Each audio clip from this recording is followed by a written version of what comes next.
something I wanted to go back to that you touched on is like uh, gambling and drugs and things like that. That I think far too many men go down Mm, the road of for these, like you said, many deaths of despair. And mm, I think from what I've read that a lot of men present depression differently than women, and unfortunately we're using the female model of depression mm-hmm, from which to diagnose people.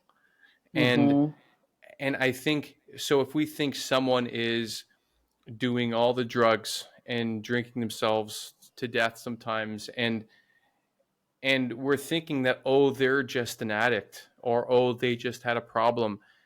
But there's an author from the UK, actually, I think Johan Hari or Harari, who wrote a book called Lost Connections, and he says that the opposite mm, of depression isn't happiness. The opposite of depression is connection. And mm. so my thought on that is that if men are going down these roads of gambling and drinking and all of these things, yeah, they've probably become addicts because that's what these substances do. But it started somewhere.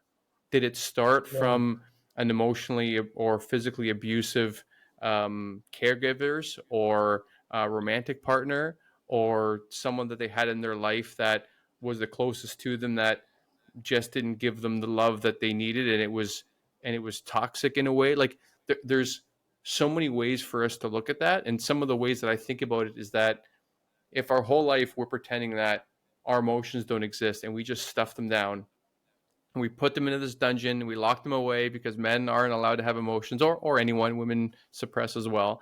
um, but inside that dungeon is a dragon that every time you put emotion in there, you're just feeding that dragon more and more and more.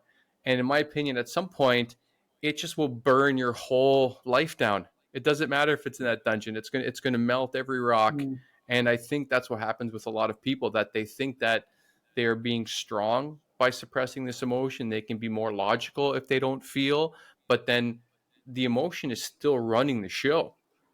We just don't have Yeah. access to be able to control the impetus of things that we're doing. And then we're wondering, like, well, why am I burning down all these relationships? Why am I self-sabotaging? Why am I doing all these? Well, the answer is that there's something that we are not at all dealing with. And so you said it is, obviously it is very complex for us to figure out where are the inputs and outputs for this. But I think for people like yourself that are paying attention, I think there is a pretty strong string theory case across this, that this concept of this modern idea of, I mean, modern, like the last 100 years of masculinity, is terribly hurting boys and it's terribly hurting men. And if if 7 to 1 in some countries men are killing themselves, we have to think, what's happening to all the men that don't get to the point where they do actually kill themselves? Like what are they doing to cope with all that pain? And who are they hurting in their life because they haven't decided to hurt themselves? There's no way that they're not also hurting everyone in their life, and not just through outward actions, but also through them shutting down and not maybe showing their children love, not showing their partners and family love. Like, it just goes so broad and so deep that I'm sure you are going to be able to research this for as long as you Mm. want to, Mm. because it definitely needs a voice, and I'm so glad that you're one of those.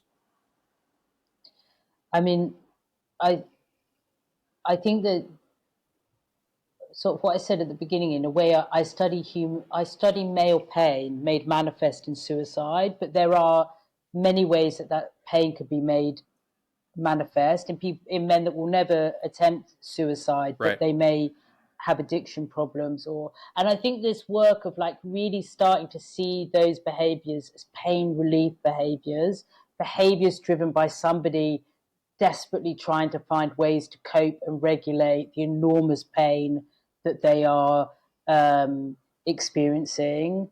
Um, I think that,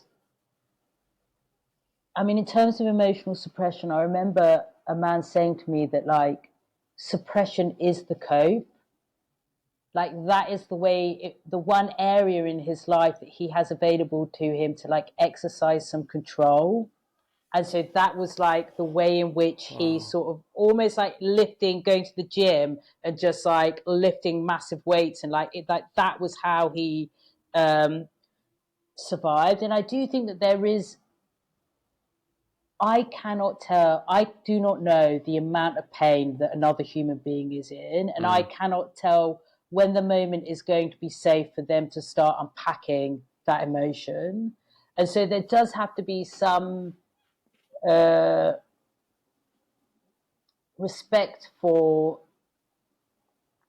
knowing for yourself, I suppose, when you're going to have the, when you feel you have the capacity and resources to do that. Sometimes it's because you've reached rock bottom and you've got nowhere else to go. And I do notice a difference in a way in conversations with men who've attempted suicide than men that haven't, in the sense that men that have attempted sometimes seem to be more open open-minded about what those regulation tools might look like, because Mm. they understand the ones that they used in the past put them in such profound danger. And so it Huh. almost becomes, after the attempt, a sort of internal surrender from those past coping strategies for some men. And the other thing I wanted to mention, you were sort of talking about, we don't necessarily understand how depression presents in men. I think in the same way, there's work that we're doing at the moment to try and work with health professionals to upskill them in how they in their understanding of like male suicide risk factors, because we do also see evidence of men who've reported going to the doctors, for example, and then being highly suicidal, but expressing it in very matter of fact terms.